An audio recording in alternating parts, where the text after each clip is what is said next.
it's terrifying, right? Because like those people do it every day, Yeah. but like They're like, "It for men, hurts." it's like a And you're once in like, a lifetime. "I've never felt this I've amount of never pain." They're done this. like, "That's about" yeah. Yeah. I've seen suns when the heat Welcome rise up. to I've seen Artists guns I when they shoot Admire eyes up. with Coach I've Clark. seen nuns when they beast rise up. Lights snuff, knives rust when they cut through silence. I've seen fun when the weed dries up. My name is Emily Wold. And I am an actor. I'm a voiceover actor, business owner. Fablehound is my business, and it's based in my hometown, which is Little Rock, Arkansas. Although right now I'm in Chicago hanging out.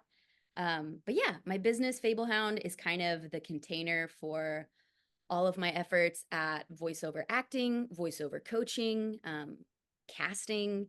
It's kind of the hub for everything that I do creatively. So whether that's my own voiceover work, working on mostly commercials is what I do, or, every once in a while I'm choreographing stage combat for a play. So it's that too. But right now the main focus is definitely voiceover. Um, you said casting? Yeah, sometimes. Are you getting into the sorry, we're gonna make a real quick turn. Are you getting into, like, casting direction? I would like to do more of that work. I've done just a little bit of it since I started my business, like very, very small amounts. Because yeah, like I said, most of my business is focused on my own voiceover efforts and getting myself cast.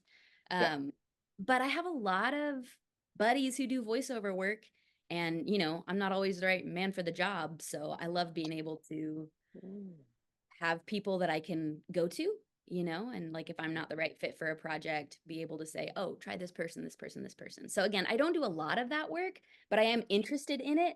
And I've made some initial efforts at thinking about what that might look like down the road.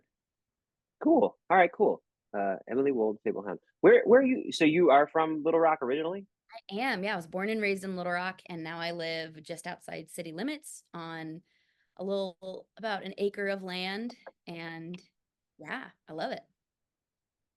You love it enough to go back. So, Mhm. and speaking of going back, so where was your journey? Quick, like, real quick summary of, like, acting journey. Like, you were starting in Little Rock, you wanted to be an actor, you went to where and did what until you ended up back in Little Rock? Yeah. So yeah, grew up in Little Rock. I was homeschooled, so I was not like a high school theater kid.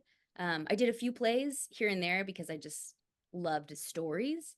So I did a little bit of that, but I didn't really think about doing it professionally, even when I first went to college. So the first year out of high school, I went to a local college and did a bunch of prereqs, but I ended up kind of stumbling my way into the theater and got really involved and met some amazing people that I'm still dear friends with. But my plan was to stay there a year. So that's what I did. I did a few plays. I really loved it. But then I was like, okay, I'm going to go to this other school. So then I moved to the West Coast and I went to a school about 45 minutes outside of LA. Um, and I got my degree in biblical studies because I was thinking that I was going to be a pastor.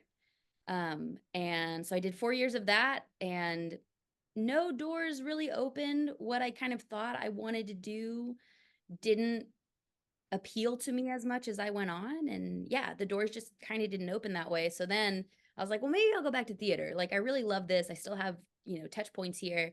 And so there was another school in the LA area that I went to kind of part time for a couple years and got involved with theater again, and kind of decided that I was going to start on a secondary bachelor's degree in theater, because my first one I had finished in biblical studies.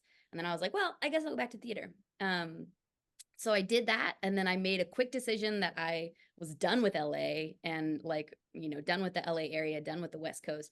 So I packed up all my stuff and I moved back to Arkansas kind of really quickly and kind of on a whim. And then I decided, I guess I'll just go back to this undergrad program that I did my prereqs at. So it was 5 minutes from, where I was living. I could walk there. And I was like, okay, I didn't really know what else to do with my life at that point. I was kind of like, I felt a little bit like I was in the breeze and I didn't really know what to do. So I was like, well, I had a really good time in this program. I guess I'll go back and I'll finish this degree in theater. So that's what I did. Um, it was amazing. Like, I just kind of walked into the school and was like, not really knowing what to expect, but some of the same professors were there and they were so happy to have me back and so generous with their time. And just really, again, true and wonderful collaborators that are now some of my dear, dear friends. So, I finished my degree in theater, and then I had a great mentor who was like, you should go to grad school. And I didn't feel after I'd finished my bachelor's degree, even though I was a little bit older than most of the students finishing at that time, I felt like I wasn't prepared to go out into the world and make my way as an actor. And still at this point, I was real hesitant to call myself an actor by career choice. Um, I can't even really tell you why. I just, was always kind of looking for ways to disqualify myself from that.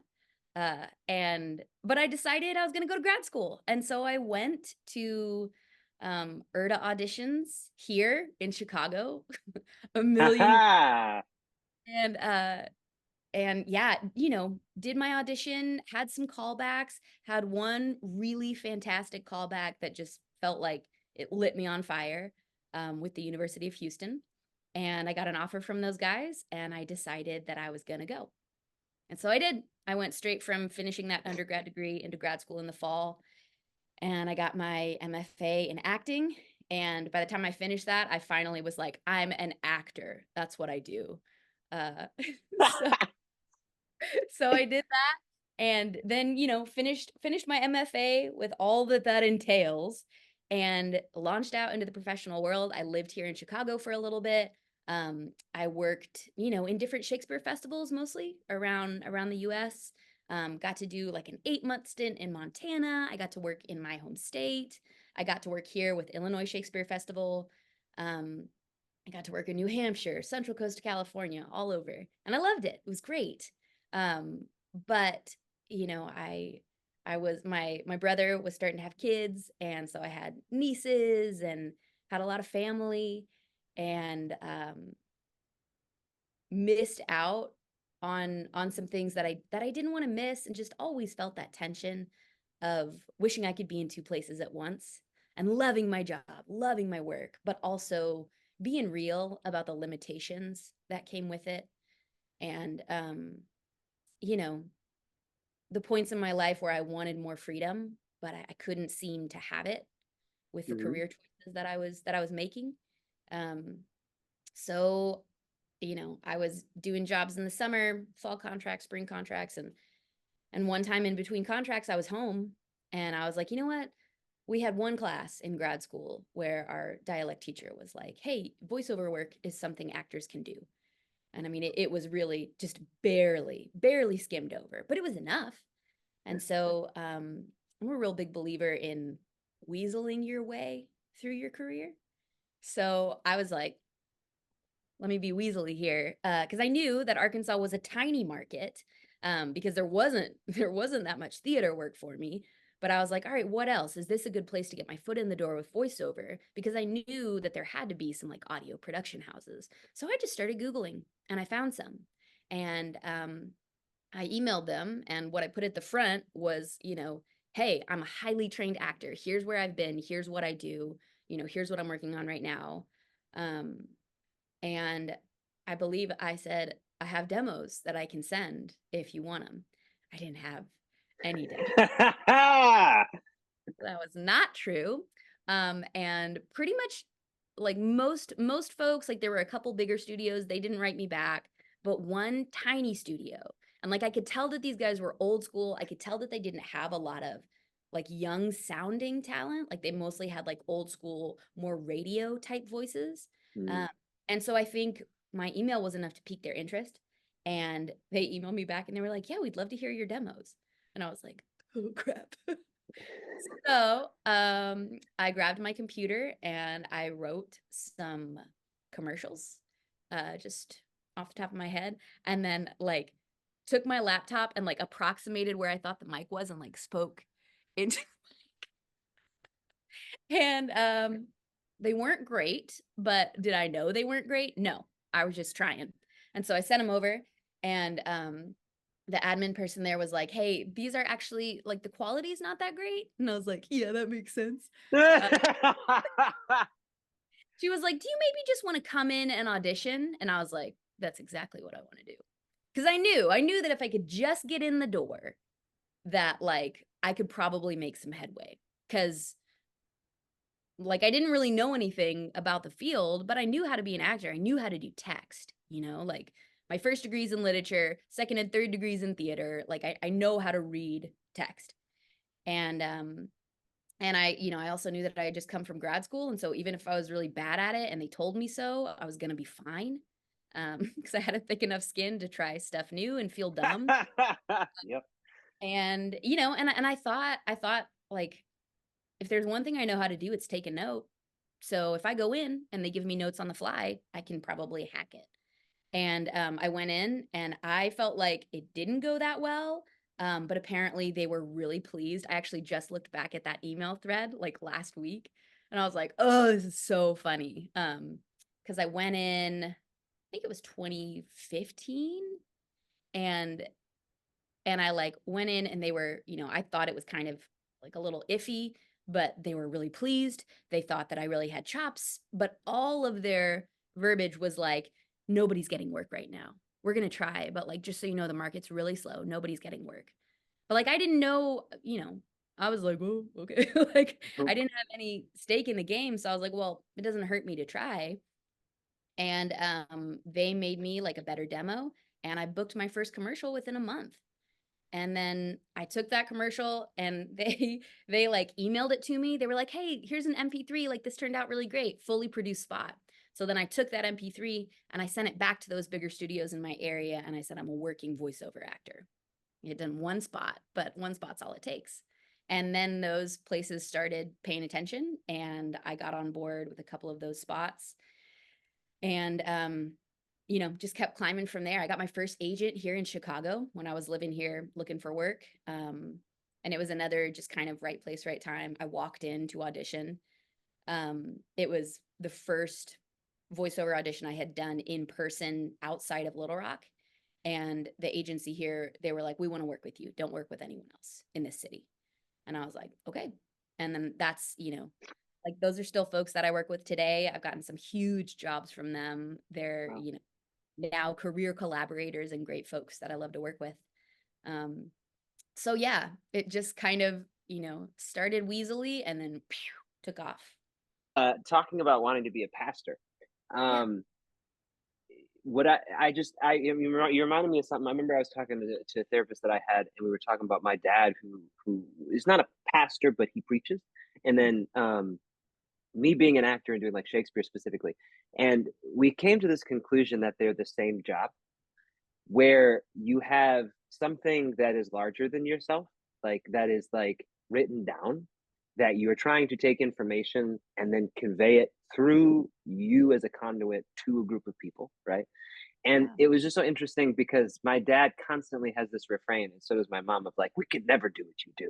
Like, it's crazy, you're just gifted in that way. And I laugh because when I watch him in the pulpit, I'm like, but you're literally Lear right now. Like, you're literally like calling on the gods to like, and you're moving people and you're getting out of the way, which is also a note that all the actors get, right? Is get out of your own way. Um, so that's just so interesting to me because I also like, I think that a lot in this industry, you come across a lot of people who like, maybe this is a generalization, but at least in my experience, who laugh at religion or Oh like yeah. it's not something that's like part of their life, even though I met a lot of people who it is.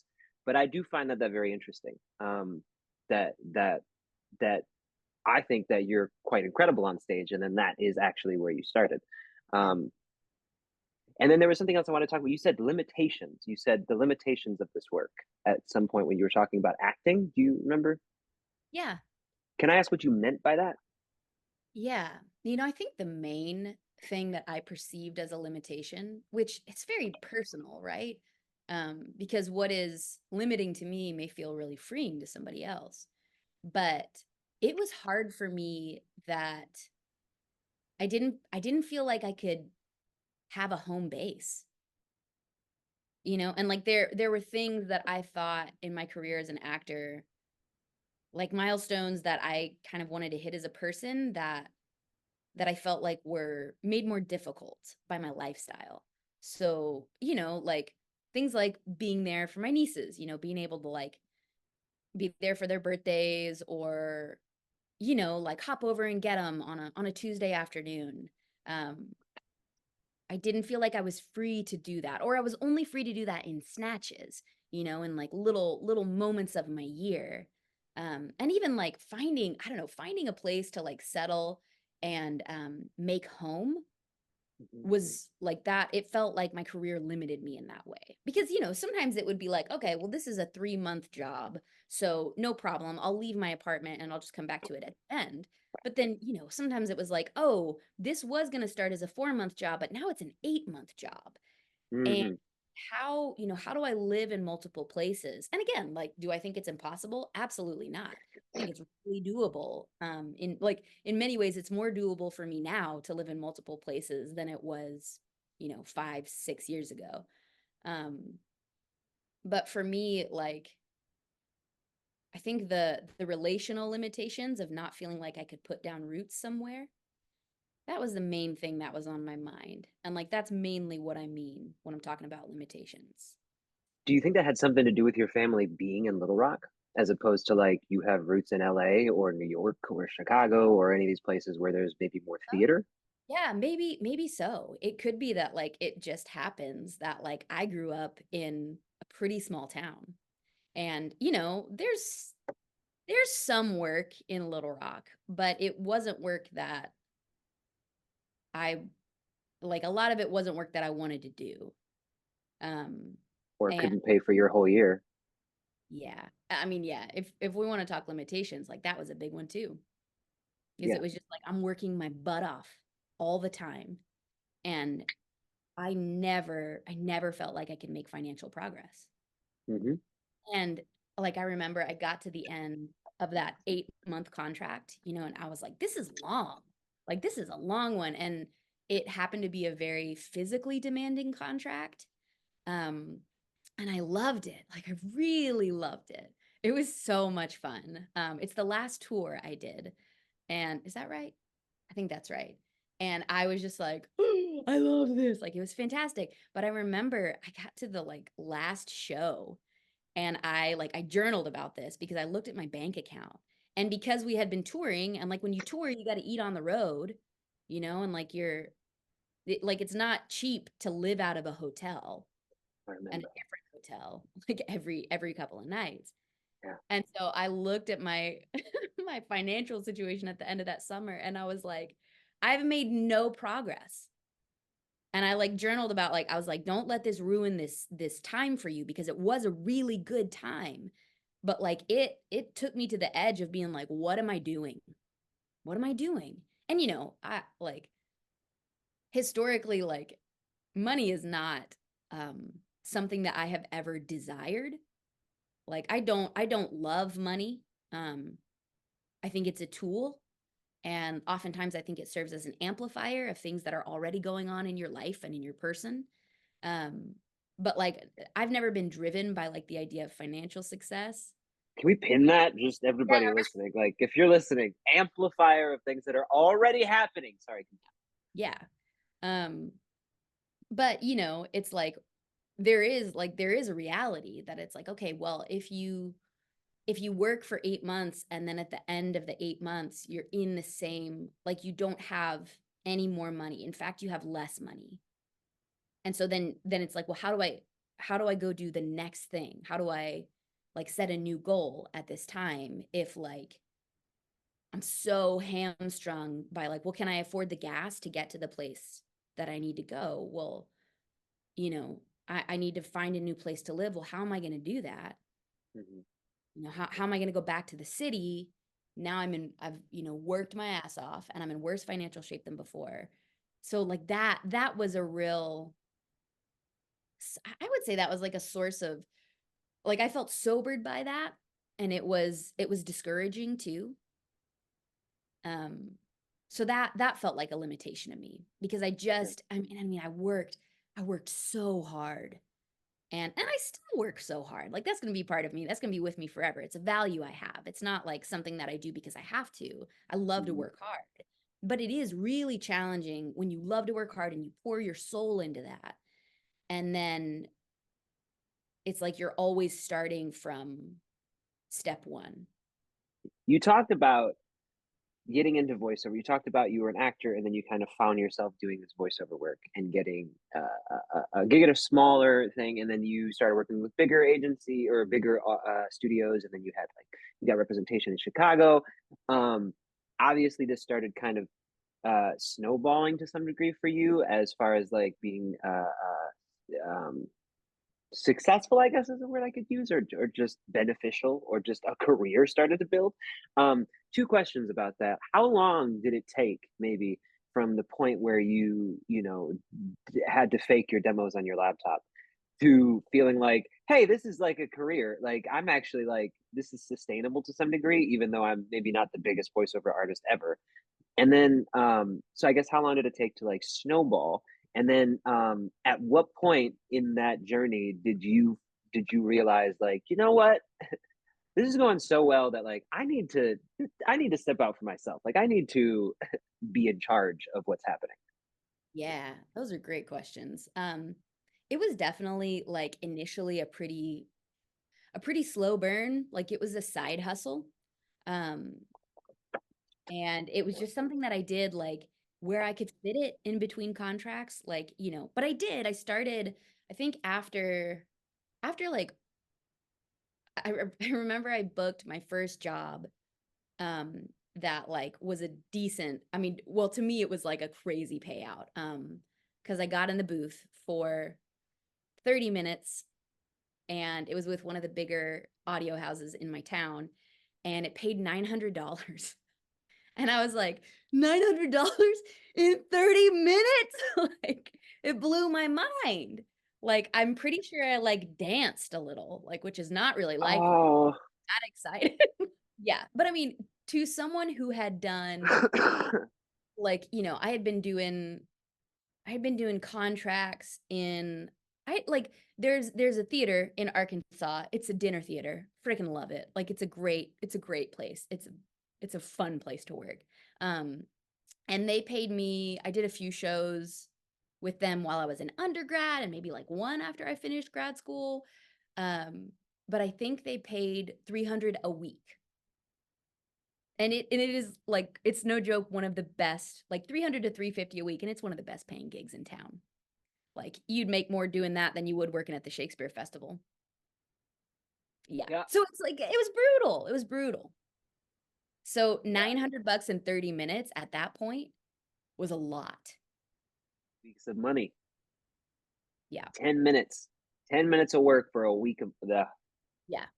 It was wild. And so I was really excited by that. And I kind of like that was my first exposure to like the time to money ratio here can get wild. And so I was like, okay, let's tuck that away. But still that like after that, that was kind of when I started to like have my own setup. Like I bought a microphone. I like bought a preamp. Um, and I like started to make studios wherever I happened to be for work. So like when I lived here in Chicago, I had a studio in my closet. And then when I remember when I went to Illinois Shakespeare Festival shortly after that, I set up um I set up my studio in like a closet where they kept it was like a concrete closet where the water heater was, which now I'm just like, oh my gosh, like I couldn't have picked a worse spot. But it was like I was in there, I was in there doing auditions and like I was trying. And then when I went and worked in Montana for 8 months, I like had a little studio in my closet. Um, but then it was like, I started to see that like if I was doing theater and especially when I was touring, it was like, okay, well, this is not like there were jobs that I had to bow out of because like voiceover jobs because Yeah. I couldn't hack it. I couldn't like work according to somebody else's schedule because I was working for this theater company and they had first dibs. So it was just a side hustle from like 2015 to 2018. It was just kind of like catching it where I can. I did book with an agent during that time, and so they would send me good auditions. Sometimes I would, especially if I was in my hometown, like in between contracts, and I booked something good in Chicago. It was before the home studio era, and I didn't really know, like, you know, I didn't really know how much I wanted my agent to know where I was because, I was afraid that since I wasn't in town, I would miss out on opportunities. So I just kind of laid low, and like if I booked a big VO job, I would drive up to the city. I didn't do that a lot, but I did it a couple of times. And now I'm like, oh, you could have just, but it's okay. So it was very much like, I'm just cobbling this together. I'm just trying to figure it out. And trying to book jobs in the meantime, theater jobs, going to auditions, audition, like flying to New York to audition, coming up to Chicago to audition. So just lots of like cobbling things together. And then after I finished that long 8-month contract, which was in Montana, there was a studio in Little Rock. And I had hit it off with these guys and like it had worked really well. Like we all really liked each other. And they were like, hey, do you have 2-man operation? And they were like, do you have any interest in being an audio engineer? And I was like, engineer? Like anything with the word engineer in it. I was like, well, that sounds like something I would be really bad at. But I'm pretty game. Like I'm definitely like a yes man. Generally when an opportunity comes along, it's like I will quickly say yes.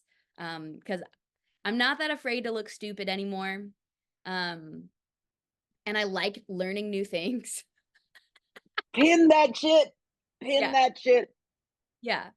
It's just like, you never know. You never know what's on the other side of feeling really dumb. So you may as well just embrace feeling really dumb. Because if you don't embrace it, life will do it to you anyway. Like you're gonna feel dumb. You may as well just like grin and like have a little grit and just swagger on through it. Just walk on through it and get John it. Krasinski your way through it. Yeah. Yeah. He walked away like this, smug, like he knew it. Smugly. Funny. He knew it was funny. So yeah, I, they asked me if I wanted to try being an audio engineer. And I was like, I think I'll be really bad at that. But yep, 100%. And so they were like, cool, we're going to start you off like kind of as an intern with, like 10 to 20 hours a week. And I was like, great. And I got there and they were like, we actually really want you to work 20 hours a week. And I was like, okay, I can do that.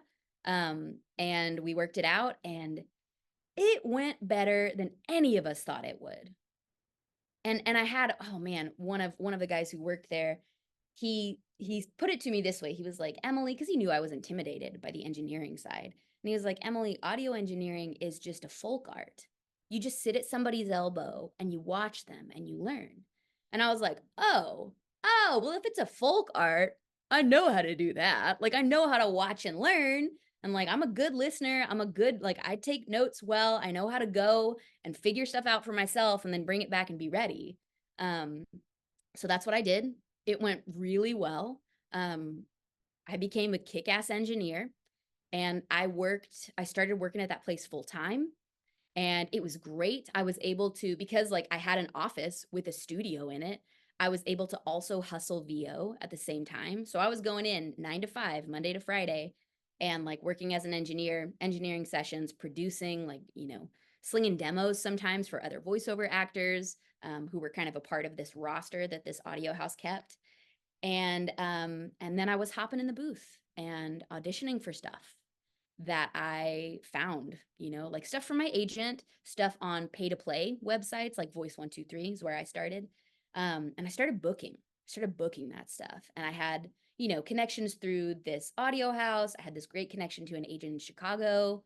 And that just kind of multiplied. And I started building a roster of my own clients independently through these pay to play sites.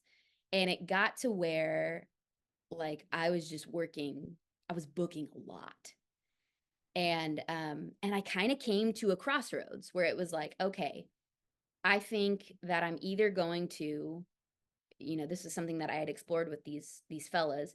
I'm either going to buy into this company and like become, one of 3 folks who run this audio house and like I'll also do voiceover, or I was going to go out on my own. And it was a hard decision. It was a really hard decision.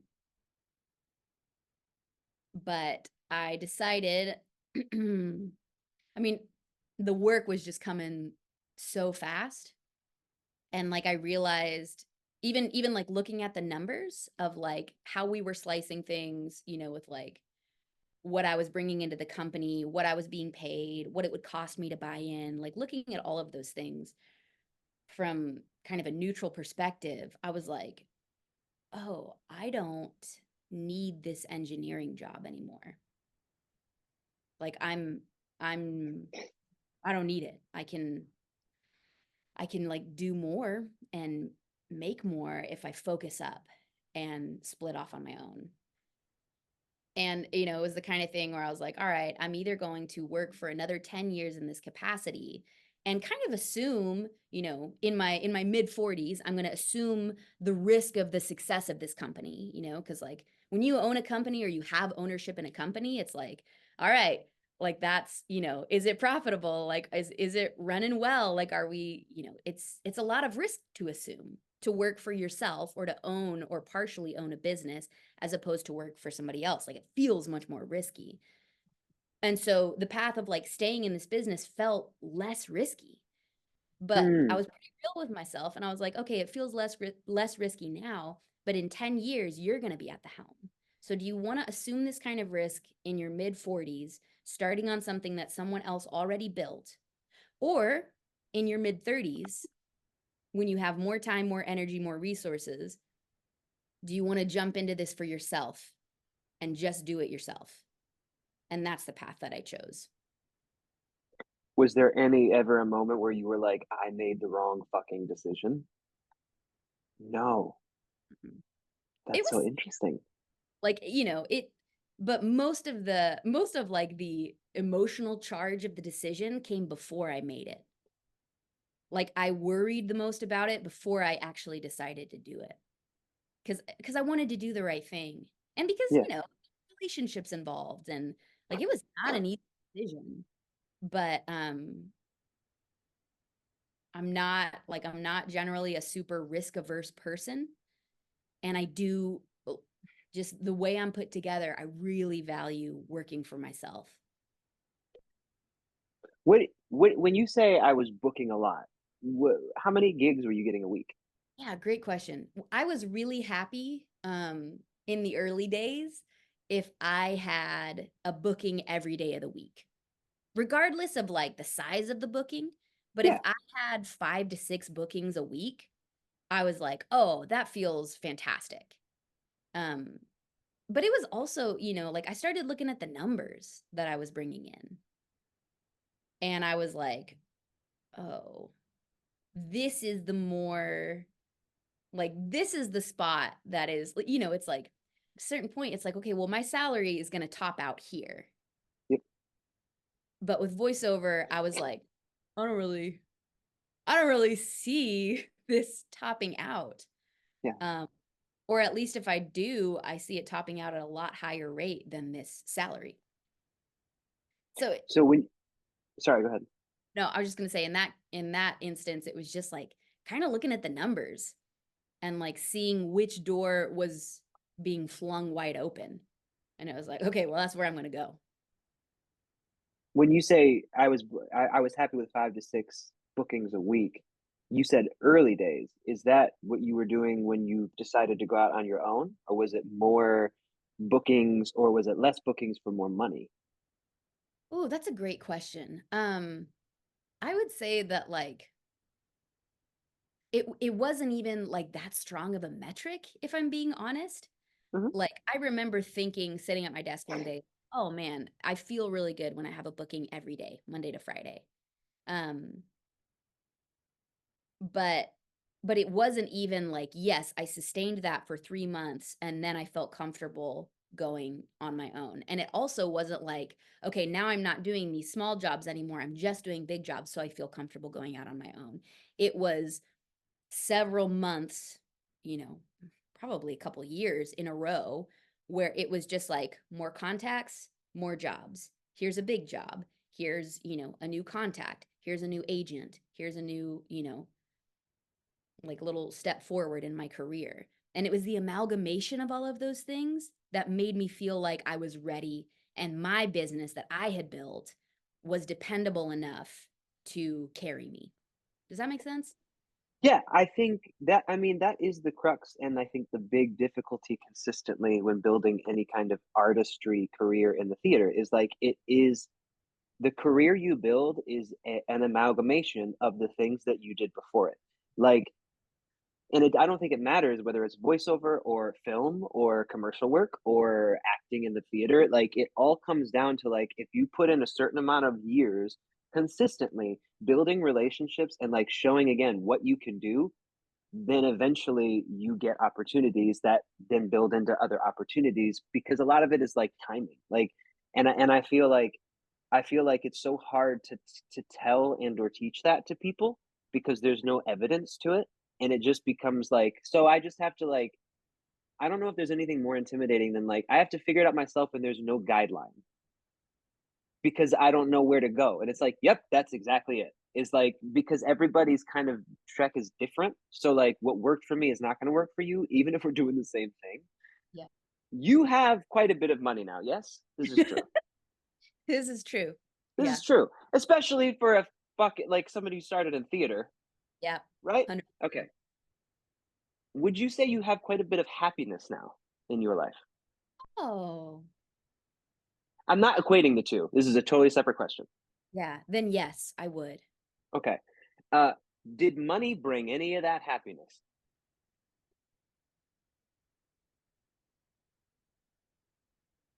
The money helped me have, simple answer, only indirectly, not directly. How so? Like the money, the money does stuff. Like Yeah. money has given me more elbow room, like I got a house. That's pretty cool. Yeah. It's like nice. That And you own. That you own. that I own. Yeah. And it's like, well, that's cool. And that was important to me, and Yeah. it's great. Um, the money, like one big thing for me is like the knowledge that particularly like with people that I love to whom money is not important. Like money is not something that is valued in my family. I mean, it's like worked with, but like it's not like a driving force for anyone.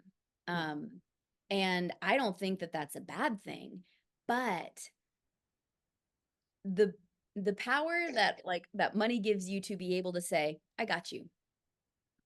That that's good. And like I remember for years because my parents are pastors, and they've been pastors like their whole lives, and they're in their late 60s. And I prayed for years because they struggled, and I just felt like it was so unfair, because they were like so true blue and so like faithful, and you know they're people who serve. And I was just so pissed like for years that there was no like financial, I like I didn't see a financial future for them where they could have rest. Yeah.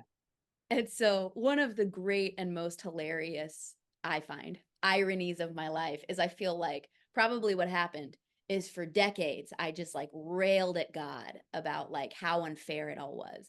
And finally he probably got so sick of me praying that prayer that he was like, "You do it." And I was like, bet, okay. Or he was like, it's coming, man. Chill. Yeah. Yeah. It's That's just not in probably the way that you think it's gonna be. 100%. And I mean, that's the story of my life, like not in the way that you think it's going to be. And I love it because you know what I love? Surprises. And like that's part of it. That's part of the plan, I think. Wouldn't life be so awesome without surprises? God, I love it when everything goes exactly how I thought it would. It's so nice and comforting. Um, you have done pretty much everything in your life so far that you wanted to do artistically. Is this correct? Ooh. Yeah. I mean, Yeah. you wanted to do an acting, so you started acting. You booked acting work. You got an MFA. Yep. You defeated the Jack program. Um, he made it out alive. Made it out alive. Shout out to Jack Young. We'll take you second.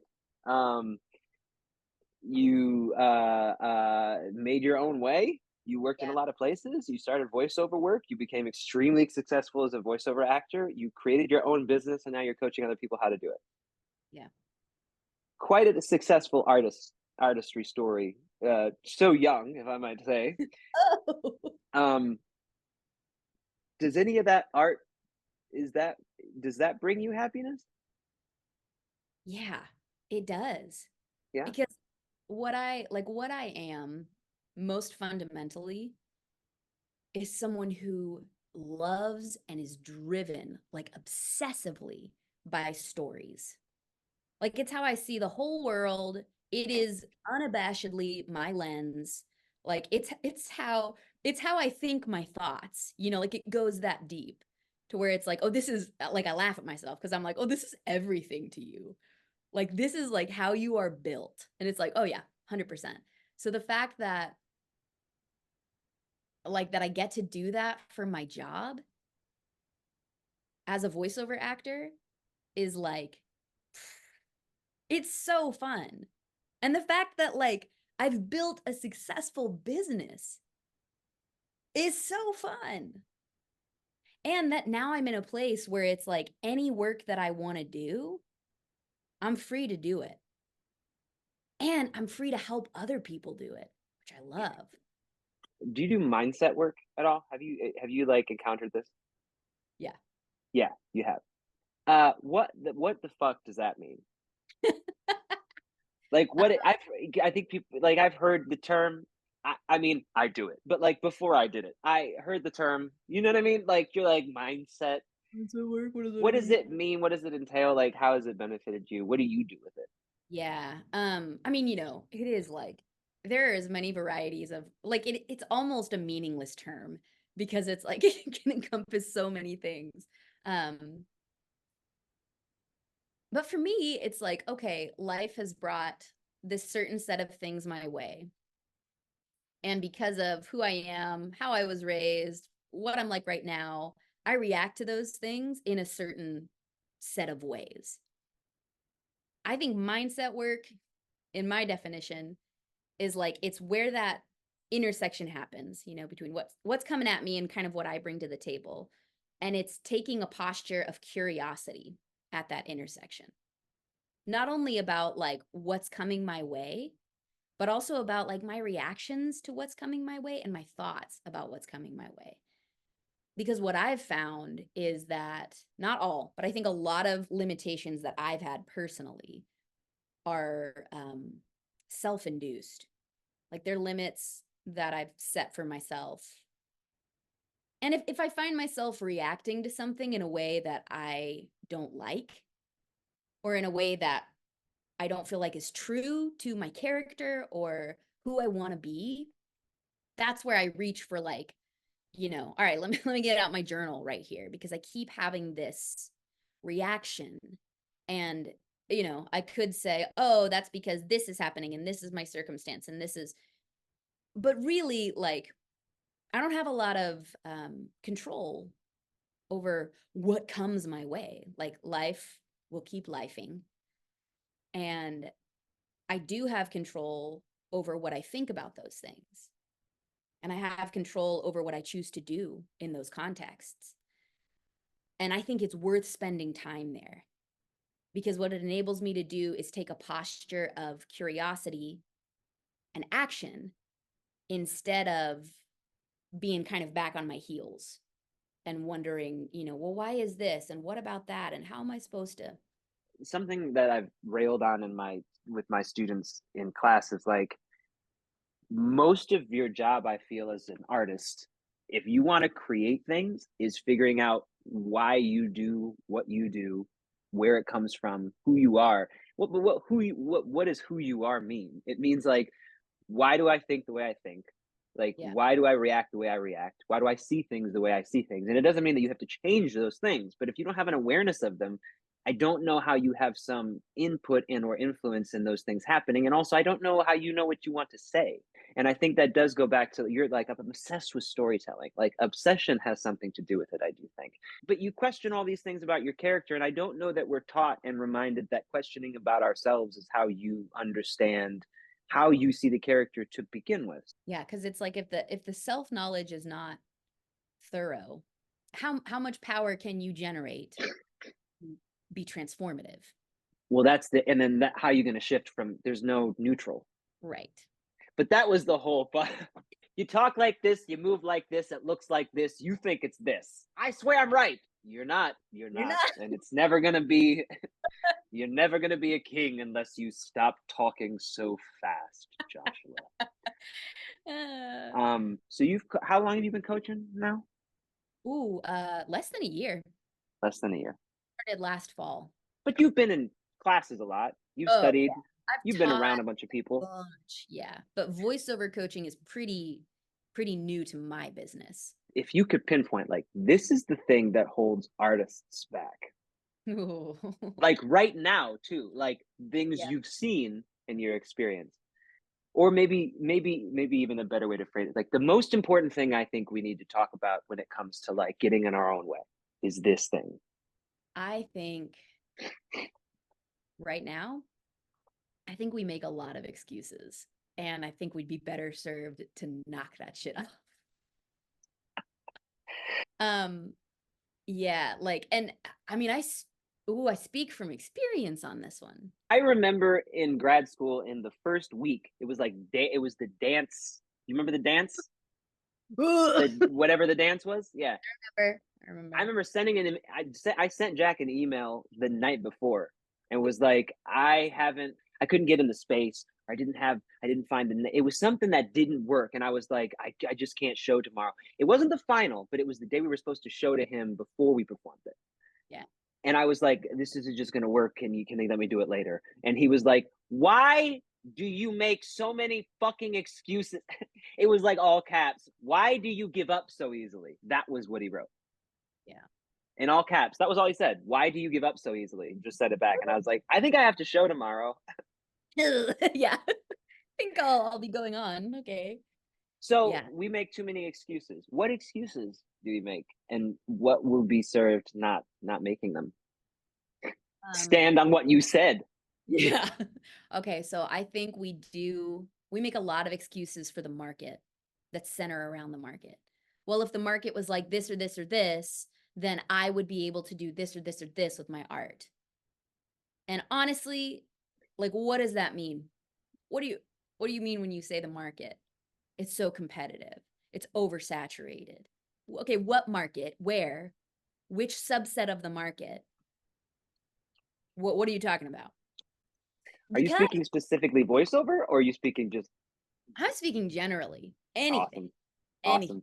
You know, anything where it's like, yeah, you got to audition for jobs and like you got to kind of put on your entrepreneurial ball cap and get out there and like do the damn thing. Mm-hmm. It's so easy. And like, you know, I speak from experience. Like, I mean, like I said, my very first encounter with voiceover, and my very first encounter with voiceover, somebody was like, the market is bad. The market is slow. No one's getting much work right now.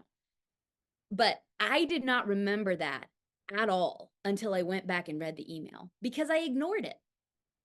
I didn't ignore it on purpose. It just like happened. But thank goodness, because maybe the market was bad, whatever that means. But like I booked my first commercial less than a month later. So it couldn't have been that bad. So it's like, don't, and you know, I get it. Like it's not as if like this market force, whatever we're talking about, it's not as if it's like totally passive or that it's even totally untrue to say, well, I wish the market was like this and this and this, or like I'm trying to work in this city and like this is something that I hear and have heard a lot because I live in a small town where there's not a lot of work for actors. So I have friends who have chosen a path of bitterness towards their work because the market is this and this and this. And I just think I think it's a poor choice. And I really think it's an excuse. Don't make that face. You're damn right it is. Yeah. Do you think it's easier to stomach not getting work if you can blame it on the market? Do you think that's where it comes from? I think that's part of it, 100%. And I think it's also like it's our, I mean, what human being doesn't want to have some control? We all want that. We're all struggling with that, you know? And we all want like security and safety. But I think we tend to look to the wrong places for that. And like I think it's great to get good work, and it's great when you can book, it's great when you can do well. But I think if you don't if you don't address the underlying things that you have going on about your desire for control, fear about the future, fear of the fact that like maybe you're not good enough to make it in the market, like maybe that's the answer instead of the market's bad. I'm not saying that that's the truth for people who are saying the market's bad, but I'm just saying if you don't look underneath, it goes back to the self-knowledge thing. It's like you're shooting yourself in the foot because you are hamstringing your personal growth by blaming the market or some outside force instead of going, okay, I don't really have control over the market, but I do have control over my skill development. I have control over my level of curiosity here. I have control and responsibility for my life and career. That's on me. Yeah, I think you can choose bitterness. I also think you can be mad about seasons that are chosen, Ooh, yeah. or you can use it as an opportunity to work on something else. Like, I mean, I'll be brutally honest. The Alliance just put up their season, and I went, "Well, fuck me." Yeah. Not a single fuck. The one role that I might have had a shot at is already cast. But also, I booked the Christmas Carol with them years ago. So I have a gig, but yet in my mind I'm like, there's no other plays they're doing for me, Yeah. which is bitterness because I make a lot of money doing the goddamn Christmas Carol, and it's a family at this point of like holiday, like it's more than a show. So, and also the other side of it is like, oh, okay, I don't have any alliance contract, like I don't have any shows I'm going out for the alliance this year, which gives me more time to work on my coaching business, writing my plays, and other things that I could be doing that would be pushed to the side if I was focused on a show. So And it's like, that's what I'm advocating for. That kind of attitude. And like honestly, I think it's great and normal and human to be like, well, shit, nothing for me there. Like that's real, yeah, like, and again, like that's why I'm saying it's not that I'm saying the market is perfect and if you're not working, you need to get better. Like I'm not saying that. I'm saying you can blame you but can you can be better. But yeah, no, I hear you. you can be better. Like you can spend a lot of energy though, like in that place of, well, shit, there's nothing for me here. Now, I'm not saying you don't like stop there because of course there's a part of you that like wishes that was a thing. And that's fine. Like that's part of it. But where do you back to obsession? Where do you obsess? Do you obsess on market forces outside of your control? Or do you obsess about your own growth and about the room that you have now to propel yourself into the next thing?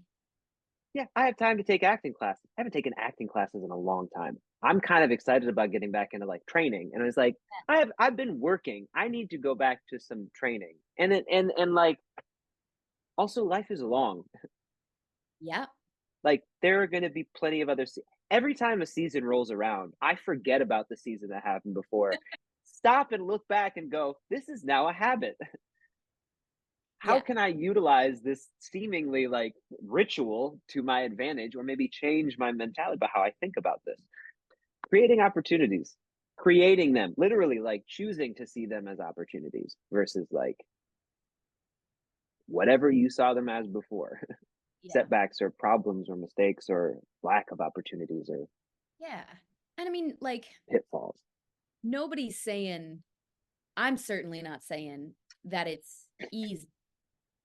Like my parents too say, like, I don't know how you deal with the rejection. Dude, And it's like, I yeah, don't tell my mom about gigs unless I get them yeah, because she takes it way harder than I do. I know. If you knew the amount of jobs I don't get that I audition for, I'll just tell you about the ones I get. Yeah, like most of them. Oh yeah. Yeah. So like it's not as if, oh man, I'm not saying it's easy. Like Not. it's great to sit, Like, yeah, I'm in a position of like relative stability in my career and like things are going really well. Um, but I would be remiss to look back and be like, oh yeah, it was just I just I just kind of followed the path. Like I never want people to think that I haven't worked my butt off, you know? And like, No. I mean, not to say that like the right doors have opened at the right time, absolutely. There's a hefty scoop of luck in all of this. But there's also like, how do you meet that? It's not that it's easy, but it's that resilience is possible and available for you to choose as an artist. And build is a muscle. It takes practice. Yeah, you And don't in the just wake same, up like plucky, able to grin and like have grit. No, you no, don't. you But you build can. grit. Yes. Yeah, you cultivate it. And also the other thing that I talk to students about is like, if I can just get that thing, it's like that thing actually doesn't exist. No. And even if It it doesn't does, exist. by the time you hit it, it will change to be something else. That's what I mean. It doesn't exist because the thing that you want is always, it's the thing you don't have yet. Yeah. Like if I look back when I was in Flint at University of Michigan, being just a 20-year-old goofball, right? Like thinking about acting and wanting to be in theater. If I'd have known that at age 32 or whatever, I would have been the youngest person ever to play Scrooge on the Alliance's theater. I'm understudying it, I'm not cast as it, but I performed it in a show that I love, in a role that is a bucket role at Yeah. one of the biggest regional theaters in the country. Like that's dream come true. End right there. I could quit. Like that's retirement. Like I win. I Yeah. won the game. And yet I did that and I was like, well, I got to get this other. Like, well, if I could just book gigs, well, if I could just work at OSF, if I could just get, there's always another level. So, like, Yeah. this idea of like, I will feel accomplished or it will give me fulfillment or it will be the end of the journey or I will be enough.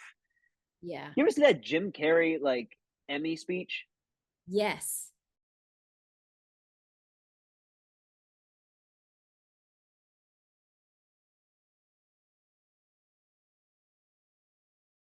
If this is not where you want to be, this is where you will be, even with the accolades. Like you Yeah. might have more money, you might have more trophies on your shelf, but bro, you're the same person. Like I They just saw a video on Instagram of Jay-Z where he's like somebody told him like no matter where you are, there you are. are. Yeah. Yes. Yeah. And I mean, like, that is so, I have found that to be so poignantly true. Because my life looks so different than I thought it would look. And I'm so like, I've had moments of being so surprised by that. Um, but yeah, it is. It's like one of the things that I always tell my coaching clients is like, hey, you got to celebrate your wins.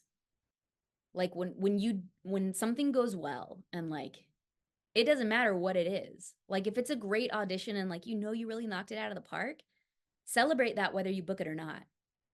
If you book it, celebrate that. Like if your workflow is like popping off and really working for you, celebrate that. If you showed up for somebody in a way that was meaningful and important and human, celebrate that. Because it's so easy to just be like, next thing, next thing, next thing. And that's an anxious energy. And it doesn't make us good as creatives or artists. It actually kills the joy and the rest that's really integral to the heart of creativity. I feel like you're coming at me personally right now, and I don't appreciate it. The Yeah. celebration is the hard part for me, definitely. When you're Um, a in person, like, I get it. It's hard. we'll end with this. It's interesting being a dad. The difficulties of being a mother with a newborn, and Yeah. it should not. I'm not undercutting it. It's insane, but it kills me that I have to go to work. I have spent the last 8 months of my life trying to cultivate a way to work from home in a way that's sustainable and still in my field. And I'm just, I think, about to break through maybe in the next 6 months. Yeah. But like nobody, I remember my parents were visiting. Sorry, mom. My parents were visiting, and Rin was like, "Yeah, he hates because he has to work at Alon's when he's not at shows, and when he's at shows, he's at rehearsal. And so like he hates being away from him. And she was like, for the life of a dad. And I was like, nope, fuck that. Yeah. Yeah. Choose to accept that the life of a father has to be 10 hours away from my child every day. That's obviously on my mind. I don't know how we got there, but I love it though. Cause yeah, I mean, and to go back to like, yeah, round this out somehow to artistic, please. Cause but like where do we find fulfillment and like what's really important? Like those are always questions I think that we are at least subconsciously asking ourselves, and that we should be consciously asking ourselves. Because I know for me, like sometimes I look to my business too much. And it's like I love my business. I'm so grateful like that it's in my hands. Like I love it. It was unlooked for, like surprising but inevitable, you know? I feel like that's how it is. And I love it. But it is not all. Like there's so much more. Like there's so many more colors in my life. And I think there are like years where I was less in touch with that, even just because I was so under the gun in terms of like, how am I going to pay rent this month? I'm like, that's hard. That's really hard. It's very hard to be creative, much less build a creative career when you're under so much pressure just to like live hand to mouth. It's really hard. And like, I think it is in that context very hard, but still very important to carve out that time and like that mental space to be like, okay, but so what? What for? What is this for? What for? What for? Find out next time when Emily visits the podcast for a second time. It's been really great talking to you. It's been really great catching up. You too. You want to take a second to plug your business? Oh, yeah, sure. If you are interested in jumping into voiceover work and you want a helping hand, I love to do that for folks. Got a lot of years in the industry behind me, and I love offering those years as a service to other folks who are getting involved in this work. It's great work. Every actor should be trying their hand at voiceover work. So you can jump onto my website, fablehound.com, and that's where you can find me and apply for coaching or set up a consult call if you just want to chat about your career and how we might work together. I mean, I obviously suggest you do it because she's here. Thank you for your time. Yeah, thank you very much. Be well. I will talk soon because we're gonna do this again. Sounds great. I'll be around. All right. All right. Bye. I've seen suns when the heat dries up.